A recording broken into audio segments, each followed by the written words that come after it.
पनवेल महानगरपालिकेच्या निवडणुकीसाठी हर्षवर्धन सकपाळ आहे ते काँग्रेसचे प्रदेशाध्यक्ष पनवेलमध्ये आलेले आहेत. सर, काय म्हणाल, पनवेलमधून तुम्ही आलेलात, महाविकास आघाडीचं कसे वातावरण निर्मिती आहे? महाविकास आघाडीचं चांगलं वातावरण पनवेलमध्ये आहे. आम्ही आणि शेकाप इथले मूळ काँग्रेसचे असणारे जे दोन विचार आहेत ते सोबत आहेत आणि आमच्यासोबत UBT देखील असल्यामुळे पनवेलमध्ये आमचे चांगलं वातावरण आहे आणि सगळ्या ठिकाणी आमचे सर्व उमेदवार ताकदीने लढत आहेत. सर, मुंबईमध्ये आपण वेगळे लढताय, उबाटा वेगळे लढताय, मनसे वेगळे, ठाकरे बंधू तुम्ही वेगवेगळे आहात. याचा फायदा महायुतीला होईल असं वाटत नाही? असं काही राजकारणामध्ये आवश्यक नसतं.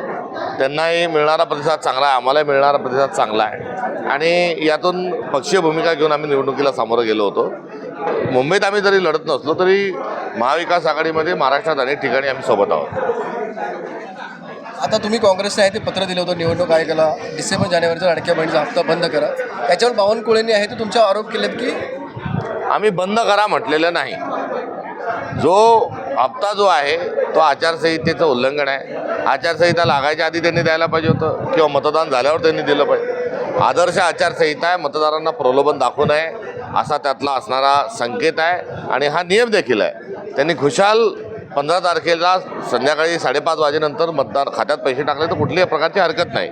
मात्र एक प्रकारे मतदानाच्या आदल्या दिवशी खात्यात पैसे टाकणे म्हणजे हा आदर्श आचारसंहितेचं उल्लंघन आहे. भाजपा यावरून काँग्रेसचं टार्गेट करते. टार्गेट करण्याची संधीच कुठे आहे?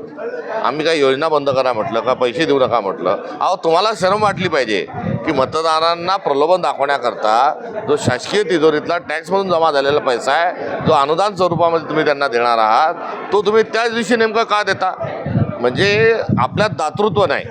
आपण प्रत्येक गोष्टीत राजकारण करता आणि मतदारांना प्रलोभन देता, हा त्याचा थेट असणारा अर्थ आहे. तो अर्थ त्यांनी समजून घ्यावा. काँग्रेसवर बोलण्याला कुठेही संधी नाही. आम्ही तर उलट 1,500चे 2100 करा म्हणतोय आणि दर महिन्याच्या विशिष्ट तारखेला त्या पैसे हे सांगतोय. त्यांनी मुद्दामून पैसे तुंबवून ठेवले आणि आता प्रलोभनाच्या अनुषंगानं ते एक दिवस आधी पैसे देणार आहेत. याचा अर्थ साफ आहे की मतदानावर प्रभाव पडण्याकरता ते अशा स्वरूपाचं एक अनैतिक प्रशासकीय अनैतिक कृत्य ते करीत आहेत. महाराष्ट्रामध्ये महानगरपालिकेमध्ये काँग्रेसला महाविकास आघाडीला कसं यश मिळेल? अत्यंत चांगल्या स्वरूपात यश मिळेल. ही निवडणूक संख्याच्या अनुषंगानं नव्हे तर ही लोकशाही वाचवण्याच्या अनुषंगानं महत्त्वाची आहे आणि आम्ही जोरकस प्रयत्न ही लढाई लढण्याच्या अनुषंगानं, जिंकण्याच्या अनुषंगानं लढत आहोत.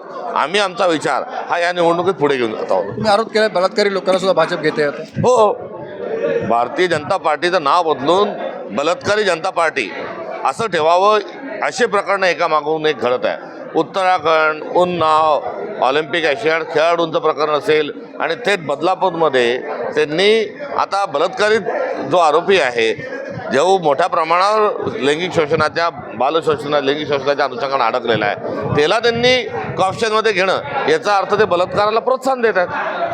आपण पाहतो की या ठिकाणी भाजप आता भ्रष्टाचारीवरून आता बलात्कार पार्टी झाली असल्याचा आरोप हर्षवर्धन सकपाळ यांनी केला आहे. विनायक पाटील, ABP माझा, पनवेल, रायगड. ABP माझा, उघडा डोळे बघा नीट.